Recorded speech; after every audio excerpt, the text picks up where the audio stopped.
Olá pessoal, neste vídeo vamos estudar os critérios do bloqueio do ramo esquerdo. Vamos aproveitar a figura do livro do Malcolm Thaler. Então eu tenho aqui o feixe de His, que se divide no ramo direito e no ramo esquerdo. Mas agora o ramo esquerdo vai estar bloqueado. E para entender a repercussão disso lá no eletrocardiograma, de novo nós vamos olhar aquela figura que representa o aparecimento de cada vetor lá na despolarização do nosso septo. Então, de novo, olha só, o ramo esquerdo está bloqueado. E lembra que a gente falou? A primeira parte aqui do septo, ela era exclusivamente ativada pelo ramo esquerdo. Então, aquele vetor aqui, que eu chamei de vetor do septo alto, ele não aparece. Ele não existe, tá? Então eu vou tirar esse vetor daqui justamente porque ele só seria ativado pelo ramo esquerdo e o ramo esquerdo está bloqueado. Agora, indo mais para baixo ali no septo, lembra que eu comentei? A despolarização do septo baixo tem participação do ramo direito e do ramo esquerdo. Então, vindo para cá, essa parte do septo vai aparecer, porque o ramo direito está funcionando, mas vai ter uma expressão eletrocardiográfica menor, tá? Então, septo alto não aparece vetor, septo baixo aparece vetor. Quando a gente estiver estudando no próximo módulo, né, os eletrocardiogramas dos pacientes com infarto, tanto infarto agudo como infarto crônico, vocês vão ver que a gente também vê um sinal parecido. Em pacientes que já tiveram infarto aqui da parede anterior do coração, ele também não tem essa manifestação eletrocardiográfica, tá? Mas vamos voltar para o bloqueio. Então, primeiro vetor que aparece, o septo baixo. Entretanto, agora tem um fenômeno que é muito interessante e fundamental para entender o eletro. Por quê? Precisa agora despolarizar tanto o ventrículo esquerdo, mas é aqui que o ramo está bloqueado, quanto o ventrículo direito. E aqui o salto de onda é muito precoce. Então, na prática, olha o que acontece, pessoal. O impulso ele vem pelo ramo direito e ele deveria vir aqui para o lado direito do nosso coração. E primeiro despolarizar o lado direito e depois o lado esquerdo, como a gente viu antes. Mas agora não. Agora o salto de onda é muito precoce. De modo que, mais uma vez, aparece um vetor do ventrículo esquerdo que ganha do direito. Qual é a única diferença? É por salto de onda, não é pelo sistema normal de condução. Então o QRS é largo. E isso explica o que vocês vão ver no eletrocardiograma do bloqueio do ramo esquerdo. Então, de novo, olha como é que funciona aqui no esquema. Ó. O septo alto não aparece, o septo baixo aparece, e aí o impulso que estava vindo aqui para a direita logo vai para o lado esquerdo. Eu tenho precocemente um salto de onda. Então o ventrículo esquerdo continua ganhando do direito, só que agora com um QRS muito mais largo. Vamos dar uma olhada como é que isso aparece lá no eletrocardiograma. Então, a primeira derivação que a gente deve buscar é V1. Vamos entender a derivação V1? Vou até dar um zoom aqui, ó. Dá uma olhada. Ó, primeiro vetor aqui em cima é o septo baixo, né? Então, ele tenderia a ser bem pequeno, tá? Ou até desaparecer.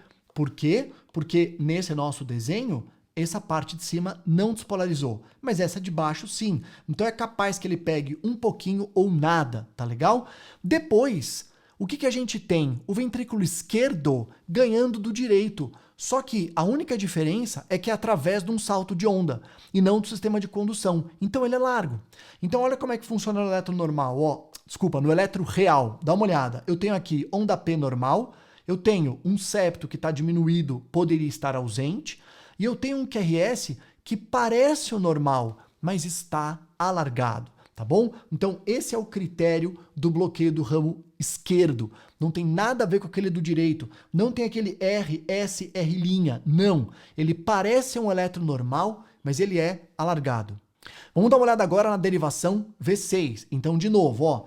A primeira parte do V6, gente, se vocês forem lembrar, aquela onda Q aqui do V6, ela era exclusivamente pela ativação do septo alto.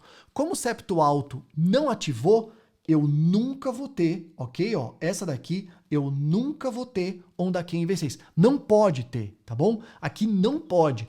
No bloqueio do ramo esquerdo, você não pode ver uma onda Q em V6. E aí, de novo, o ventrículo esquerdo ganha do direito. A perinha do V6 está aqui. Só que o impulso andando célula a célula, portanto, ó, né, alargado, tá bom? O complexo em V6 parece o normal, mas ele não pode ter Q e ele é alargado. Portanto, bloqueio do ramo esquerdo. Vamos dar uma olhada no eletrocardiograma de 2 derivações. Então, aqui na tela de vocês, se vocês estivessem com esse eletro, lembra, vocês iriam vir aqui para a derivação D2, olhar aqueles 5 elementos. Primeiro, ritmo, ondas P, seguidas de QRS-T, tá? E esse ritmo se mantém. Ritmo sinusal, onda P positiva em D2, né? Arredondada, ritmo sinusal, primeiro critério. Segundo critério, ele é regular, né? Perfeito. Terceiro critério, frequência cardíaca, que ele fica entre 50 e 100 batimentos por minuto. Próximos critérios, a característica da onda P. A P tem que ser, né, arredondada, positiva em D2, com uma largura menor do que 2,5 quadradinhos e altura menor que 2,5 quadradinhos. E depois, a gente iria ver o intervalo PR, tá bom? Então, você iria ver tudo isso em D2 exatamente como a gente viu na primeira aula. Entretanto, o que chama a sua atenção aqui? O complexo QRS está alargado. E aí, quando você vem nas derivações aqui dos membros, você vê que ele está alargado em todas as derivações, que é o que eu falei naquele vídeo, né? Das dicas de ouro, das premissas. Você fala, opa, QRS alargado em todas as derivações, eu preciso ir lá em V1 e em V6 para ver qual é o bloqueio. Então, quando você vem aqui em V1, o que você vê? Lembra, como é que seria o QRS normal? Ó, assim e assim, tá certo? Qual é a diferença desse QRS, que seria um QRS normal, para esse? Primeiro, não tem onda R, né? Por causa da alteração da despolarização do septo. Segundo, ele tem aqui um complexo QRS, que até parece o normal, mas está alargado. Ó, parece normal, mas está alargado. Então, você lembra que esse é o critério do bloqueio do ramo esquerdo. Aí você vem para V6, ó, não tem onda Q, não poderia, tem uma onda R, que é o ventrículo esquerdo ganhando do direito, e ele é alargado. Portanto, bloqueio do ramo esquerdo. No próximo vídeo vamos conhecer o bloqueio divisional antero-superior esquerdo e o divisional posterior inferior esquerdo, que são chamados M-bloqueios do lado esquerdo. Grande abraço!